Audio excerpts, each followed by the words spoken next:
The morning began like every other peaceful weekday in Oakwood Heights. I kissed my wife before she headed off to work, helped my 10-year-old son, Ethan, zip up his jacket and pack his lunch, then stood on our front porch watching him walk down to the bus stop at the edge of our cul-de-sac. We'd only been living in the neighborhood for about 3 months. The HOA was strict, borderline obsessive, but so far, we'd learned how to stay under the radar. What never crossed my mind was that my son would end up caught in the crosshairs of the HOA president's latest authority crusade. I was halfway through my morning coffee when my phone buzzed. Ethan's name flashed across the screen. "Dad," he said, his voice shaky, like he was trying not to cry. "There's a lady here yelling at me about my backpack. She says it breaks HOA rules, and I'm not allowed to wait at the bus stop anymore." Before I could respond, I heard a sharp, shrill voice in the background demanding that he put me on speakerphone. "I'm coming right now," I told him, keeping my voice steady even though my blood was already starting to boil. I grabbed my keys and headed out the door, making a conscious decision not to take my department-issued vehicle. Sometimes flashing authority early only makes people dig in deeper. As I approached the bus stop, I saw her immediately, a middle-aged woman with perfectly highlighted blonde hair styled into that unmistakable "let me speak to your manager" haircut. She was standing far too close to Ethan, waving her arms dramatically and pointing at his Marvel superhero backpack. That backpack was a birthday gift I'd given him just a few weeks earlier. Watching him clutch it tightly against his chest, I knew he wasn't just protecting his books, he was protecting something that made him feel proud and safe.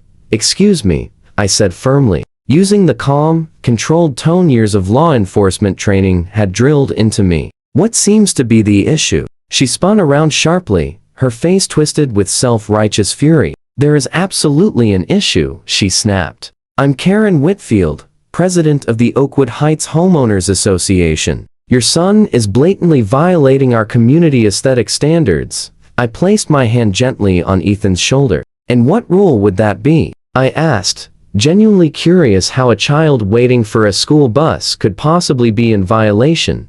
Karen whipped out her phone and began scrolling aggressively. "Section 12, paragraph 3, she announced with smug triumph. "Any item visible from the community property must conform to the neighborhood-approved color palette. Earth tones and neutrals only. That thing," she jabbed a finger toward Ethan, "is bright red and blue." I stared at her, momentarily speechless. "So you're saying my son's backpack violates HOA rules because it's colorful?" She crossed her arms and lifted her chin. "Rules are rules. The bus stop is HOA property. Standards must be upheld. If we allow one child to bring something garish, it opens the door to chaos. Property values suffer." I took a slow breath and responded as patiently as I could. "Miss Whitfield, my son is a child waiting for public school transportation. His backpack isn't a permanent structure. This feels like a severe overreach of HOA authority." Her face flushed. "Do not lecture me on HOA authority," she snapped. "I've been president for 6 years. I know every bylaw. Your son needs to leave this bus stop immediately, or I'll call security." I didn't stop myself from letting out a short laugh. "Security? Over a child's backpack?"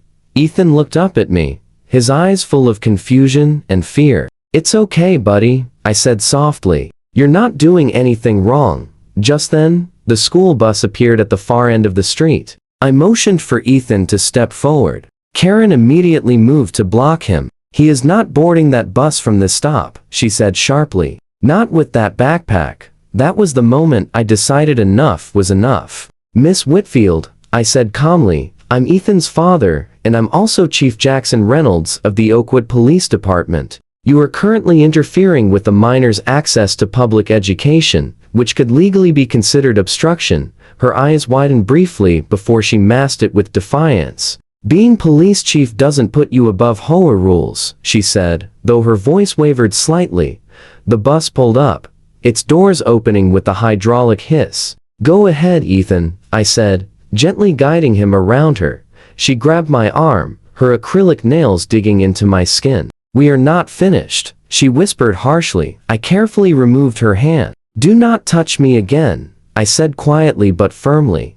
Ethan hesitated as he boarded the bus, looking back at me. I gave him a reassuring nod. The doors closed, and the bus pulled away.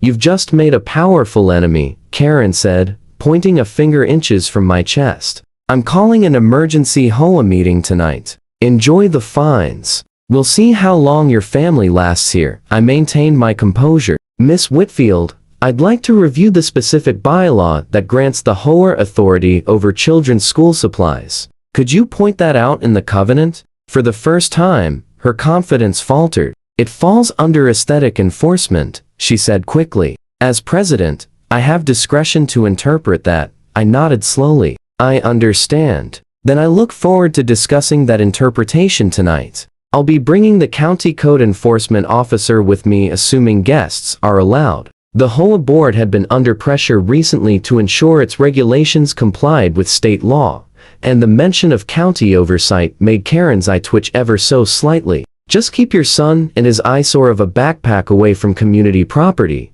she snapped, spinning on her heel and striding back toward her perfectly manicured home across the street. I lingered for a moment, watching her retreat, realizing that passive resistance wasn't going to be enough this time. That afternoon, I picked up the phone. First, our family attorney to lay the groundwork legally, and then a few neighbors who had privately shared their own frustrating encounters with Karen's overzealous enforcement. By evening, a pattern had emerged: repeated harassment, selective application of rules, and possible overreach that might even be unlawful. The emergency HOA meeting was set for 7:00 p.m. at the community clubhouse, and I arrived early, dressed in a full police chief uniform. I don't usually make a show of my rank at neighborhood meetings, but a visual reminder of my position would help maintain order if things went sideways. Karen was already there, flanked by her loyal board members. Mid-sentence, when she caught sight of me,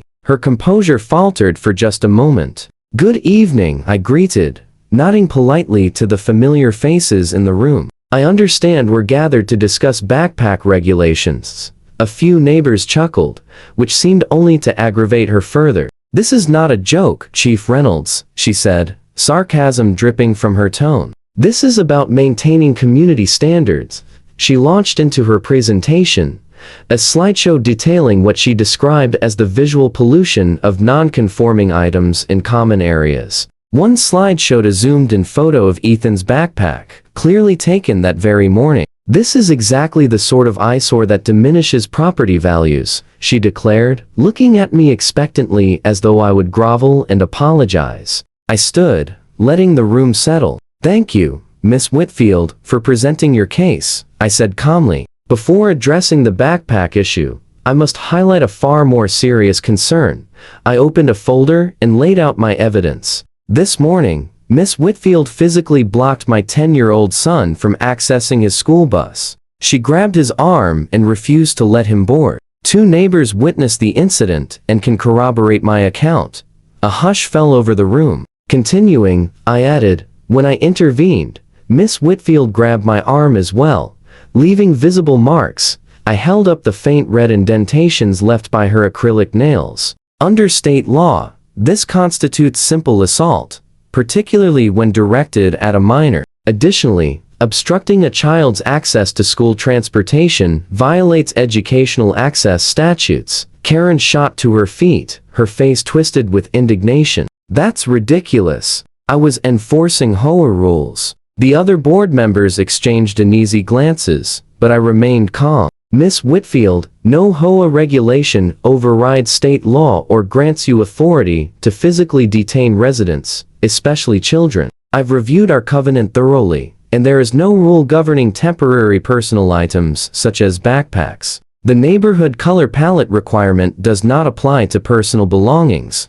I addressed the entire room. "I am not here to press charges at this time, though I legally could. I am here as a concerned resident and parent who believes the HOA has exceeded its authority. I have invited County Inspector Davis to conduct a full compliance review of our HOA practices and bylaws." Karen's face drained of color as a professional-looking woman in a county blazer rose from the back of the room. "This is outrageous," Karen sputtered. "You can't bring in outside authorities without board approval." Inspector Davis stepped forward. Actually, Miss Whitfield, any resident can request a compliance review. Preliminary observations indicate several enforcement patterns that may constitute harassment and selective application of rules. At that point, Karen completely lost her composure. "This is a coup," she shrieked, pointing at me. "He's using his position to intimidate me." In a fit of rage, she grabbed her heavy binder of HOA regulations and hurled it toward me. I sidestepped, but it struck Inspector Davis squarely on the shoulder. The room erupted in shocked gasps. I shifted into police mode instantly, approaching her with controlled authority. "Miss Whitfield, please place your hands behind your back. You are under arrest for assault on a county official."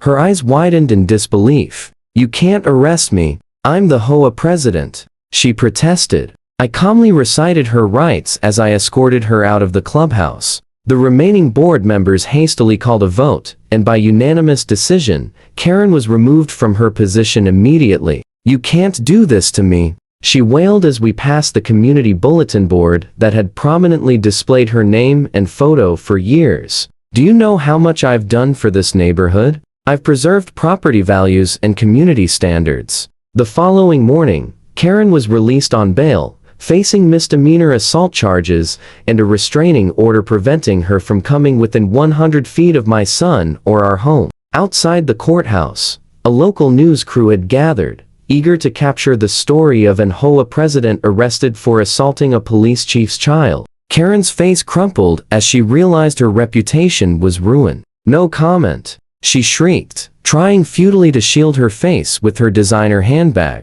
But the cameras caught every moment of her meltdown, ensuring that her reign of HOA terror would be remembered not for her devotion to earth tones, but for her spectacular and public fall from grace.